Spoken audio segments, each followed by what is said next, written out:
Good evening, welcome once again. आज हम बात करेंगे स्वार्थ की, सेल्फिशनेस। ये एक ऐसा बिहेवियर है जिसको कोई भी पसंद नहीं करता, लेकिन प्रैक्टिस हम सब करते हैं। ऐसा लगता है कि एक ऐसा शब्द है जिसको बहुत ही नेगेटिवली एक्सप्लेन किया गया है, लेकिन शायद वो उतना नेगेटिव है नहीं।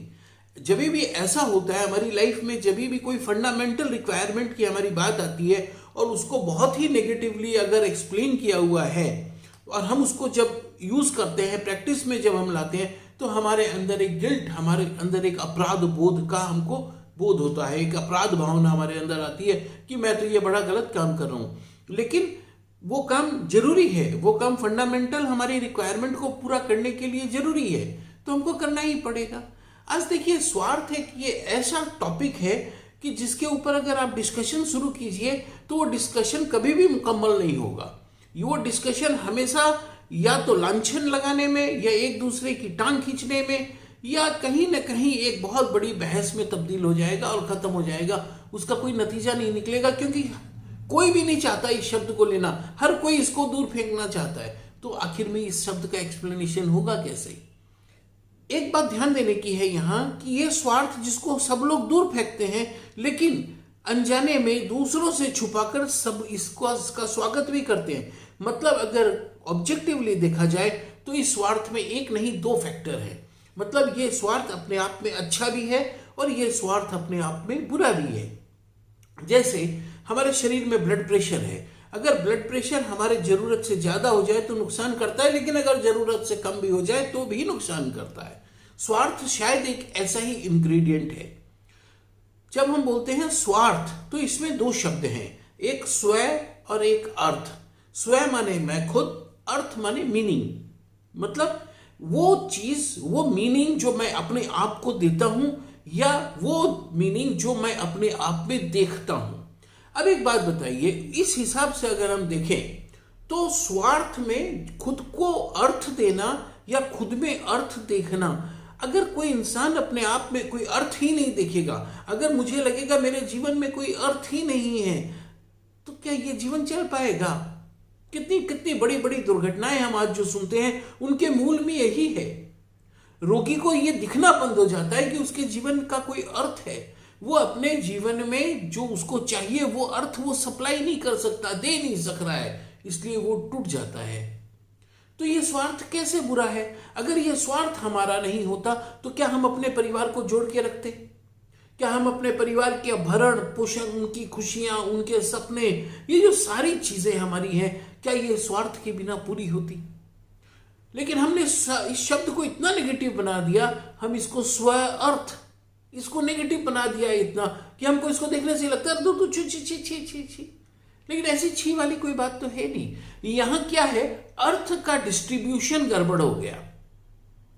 मॉडर्नाइजेशन हुआ, टेक्नोलॉजी बढ़ी, लोगों को स्पीड बढ़ गई लाइफ की, तो हमको अपने ऊपर ध्यान, अपने ऊपर फोकस ज्यादा करने की जरूरत आई। जब वो जरूरत हमारी आई, हमारे बच्चे कॉलेज से जब जॉब तक जाते हैं तो उनको भी यही अनुभव होता है कि इस दुनिया में अपना कोई नहीं है, सब अपने अपने हैं। धक्का मारो संस्कृति चल रही है, धक्का मारो, गिरा दो, आगे बढ़ जाओ। बच्चों को लगता है कि नहीं, शायद जीवन जीने का यही ढंग सही भी है। लेकिन यहाँ एक प्रॉब्लम है। प्रॉब्लम ये है कि हम जो स्व अर्थ, ये जो अर्थ का डिस्ट्रीब्यूशन करते हैं, यहाँ दो चीज में अर्थ का डिस्ट्रीब्यूशन करना होता है, एक स्व में और एक पर में, मैं और बाकी सारी दुनिया। जब इसका डिस्ट्रीब्यूशन, इसका विभाजन मैं सही सही नहीं कर सकता अर्थ का, और मैं सारा अर्थ अपने में ही देखना शुरू कर देता हूं, मैं सारा अर्थ अपने में ही डालना शुरू कर देता हूं, वहां से बीमारी शुरू होती है। मेरे में तो डालना ही है, मेरा तो ख्याल मुझे रखना ही है, लेकिन इसके साथ मुझे सामने वाले के जीवन में भी अर्थ देखना है। मुझे यह भी देखना है कि मेरे अलावा भी दुनिया है जिस पे मैं डिपेंडेंट हूं, जो मेरे पे डिपेंडेंट है, और हम दोनों एक दूसरे पे इंटरडिपेंडेंट है। ये बात स्वार्थी, हद दर्जे का स्वार्थी आदमी, जिसको साइकोलॉजी में बोलते हैं सेल्फ एब्जॉर्ब्ड, सेल्फ सेंट्रिक, वो आदमी ये बात भूल जाता है। हमारे बच्चे जब कहते हैं कि नहीं, ये स्वार्थी दुनिया में स्वार्थ और सेल्फ एब्जॉर्ब्ड ही रहना चाहिए, ये इसका इलाज है। ये बिल्कुल सही है, ये इसका इलाज यही है।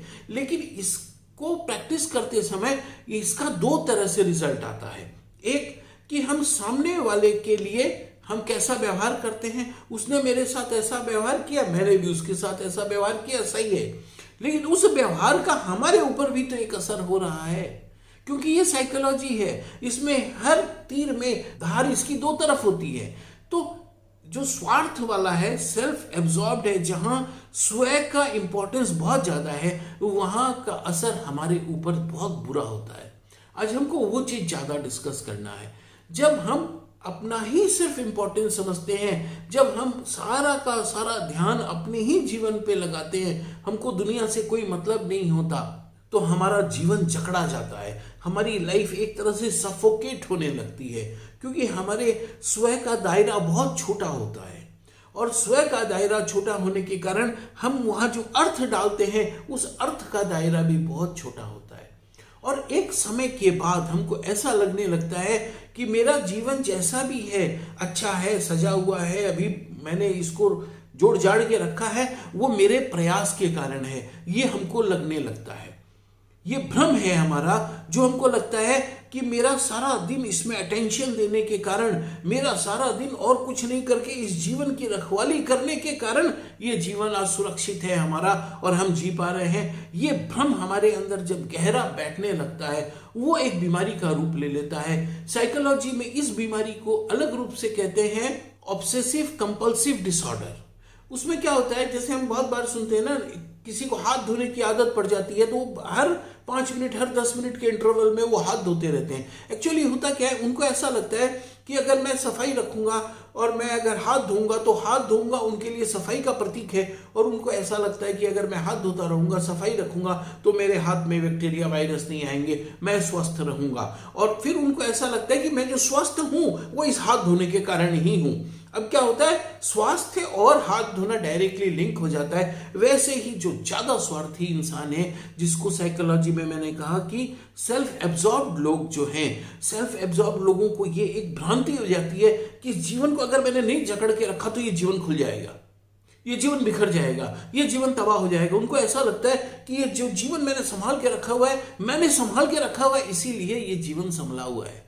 और इस तरीके से वो एक कंपल्सिव बिहेवियर बन जाता है। फिर अगर वो चाहे भी कि जीवन को थोड़ा ढीला छोड़े, वो चाहे भी कि जीवन भी थोड़ी सांस ले, मैं भी थोड़ी सांस लूं, वो नहीं हो सकता है। ऐसे इंसान के लिए जीवन बोझ बन जाता है।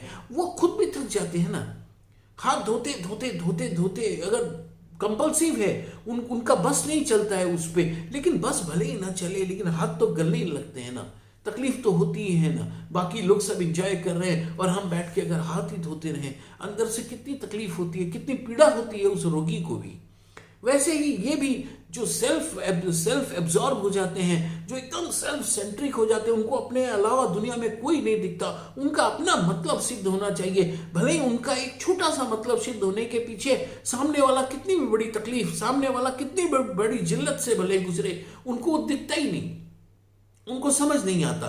और जब उनको समझ आता है तो वो अपना बिहेवियर चेंज नहीं कर सकते, क्योंकि कंपल्सन है, जोर जबरदस्ती उनके अंदर से बिहेवियर ही वैसा निकल रहा है। और वो क्या करते हैं, अलग अलग तरीके से बहाने बनाते हैं, झूठ बोलते हैं, कैसे न कैसे करके खुद को बचाते हैं, जस्टिफिकेशन देते हैं हजार रकम के। लेकिन वो कंपल्सिव बिहेवियर है, ऑब्सेस्ड हो गए वो लाइफ को लेके कि नहीं बस इसको पकड़ के रखो। इसका कितना बुरा असर है, जीवन जीते हुए भी हम जीवन को नहीं जी पाते हैं, इससे बुरा और क्या होगा। इसलिए हमको अपने बच्चों को खास करके आज ये रोकना है कि नहीं नहीं, दुनिया को इस पैटर्न में मत देखो, दुनिया करती है, दुनिया को करने दो। ऐसा होता है, लेकिन हमको ऐसा नहीं करना। इसलिए नहीं कि हम दुनिया के लिए बहुत अच्छे हैं, इसलिए कि हमको अपने साथ बुरा नहीं होना है। अगर कहीं इस तरीके के हम किसी झमेले में पड़ गए तो हमारा जीवन घुट के रह जाएगा, जीवन घुटन ही घुटन हो जाएगी। जीवन को एक संदूक में बंद करके हम एक चौकीदार की तरह बैठ जाएंगे और जीवन अंदर एक सुंदर बर्फ की शिला की तरह धीरे धीरे गल के निकल जाएगा। जीवन गल के निकल जाएगा और हम बूढ़े हो जाएंगे, हाथ कुछ भी नहीं आएगा। ऐसा ही हो रहा है, ऐसा ही हो रहा है। अब सवाल है कि इसका इलाज क्या हो, कैसे इस चीज को हम समझें। जो लोग फंस गए हैं वो कैसे बाहर है, कंपल्सन है, उनको समझ नहीं आता है। तो उनको एक तो ये पहली बात अनुभव कराई जाए, उनको इस बात का बोध कराया जाए कि आप को लगता है कि आपके किए हो रहा है, जरा सा शांत होके बैठिए, पास्ट में जाइए और देखिए कि आपके जीवन में कितना कुछ आपके किए हुआ और कितना कुछ हो गया और आपको पता भी नहीं चला। जरा उनको कहिए कि आप जरा शांत होके बैठिए, देखिए, जीवन में झांक के देखिए कि आपने अपने जीवन की सुरक्षा के लिए जितने सुरक्षा कवच बनाए थे, जब जरूरत पड़ी तो वो सुरक्षा कवच कितने काम आए। कई बार या मैक्सिमम टाइम तो वो सुरक्षा कवच अवेलेबल ही नहीं होते हैं वहां जहां हमारा जीवन फंसता है, और बल्कि पता नहीं कहां से कोई आके हमें उस विपदा से, उस सिचुएशन से निकाल लेता है जिसकी हमने कभी कल्पना ही नहीं की थी। लेकिन हमारे बनाए हुए सुरक्षा कवच काम नहीं आते। हमारा किया हुआ कितनी बार हुआ और हमारा न किया हुआ कितनी बार हुआ जिससे ये जीवन चलता गया। इस बात का जब बोध आता है तो जीवन पे पकड़ थोड़ी ढीली होती है। हम समझते हैं जीवन ने जकड़ रखा है, हमको घुटन होने लगती है। इसीलिए घर का जो बड़ा है वो बड़ा कंप्लेन करता है, मैं ऐसा कर रहा हूं, मैं ऐसा कर रहा हूं बोल के, ये सब संभव है, अदरवाइज तो ये सब संभव ही नहीं होता। लेकिन ऐसा कुछ भी नहीं है, ये मात्र उनका भ्रम है, ये मात्र उनका भ्रम है। उनको ऐसा लगता है कि जीवन ने उनको जकड़ रखा है। जीवन ने उनको नहीं जकड़ रखा, उन्होंने जीवन को जकड़ रखा है। वो जरा सी जीवन की जब पकड़ ढीली होगी ना, थोड़ा सा अपना बंधन ढीला होगा तो खुद भी थोड़ा ढीला महसूस करेंगे, जीवन भी बड़ी बेचारा सांस ले पाएगा।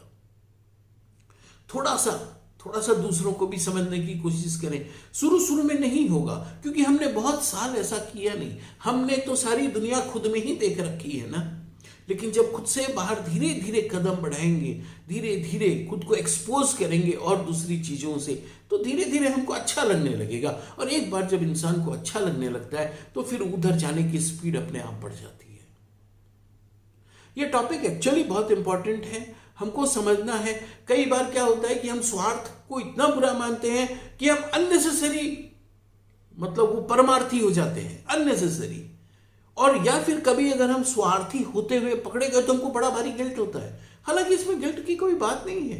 अगर हम रीजनेबल, रैशनल तरीके से स्वार्थी हैं, वहां तक स्वार्थी हैं जहां तक स्वार्थ एक बीमारी नहीं बन जाए, तो वो हमारी फंडामेंटल जरूरत है, वो हमारे जीवन को चलाने की जरूरत है। हाँ, अगर उसके ऊपर ये बढ़ती है तो हमको समझना है। इसीलिए मैं बार बार कहता हूं, बच्चों के लिए, खास करके हमारे यंगस्टर्स के लिए, जिनको जिंदगी में आज स्ट्रगल करना पड़ रहा है, जिनको कॉलेज से लेके और जॉब पाने तक और फिर जॉब के फील्ड में जिनको इतना स्ट्रगल करना पड़ता है, वो यही परसीव करते हैं कि ये जीवन को जीने के लिए स्वार्थ और सिर्फ स्वार्थ का हथियार ही अच्छा है। उनका ये भ्रम हमको तोड़ना पड़ेगा, वरना सारे रिश्ते धीरे धीरे बिखरते जाएंगे। ऐसे लोगों के रिश्ते बिखरते हैं, लास्ट में ऐसे लोग अकेले हो जाते हैं। ये हमारी ड्यूटी है कि हम अपने बच्चों को समझाएं, और अगर हमारे साथ भी ऐसी कोई प्रॉब्लम है तो हम खुद भी समझें, क्योंकि लाइफ छोटी है, बहुत छोटी है, और इसको हमको जीना है। क्या होगा इतना पकड़ के इसको।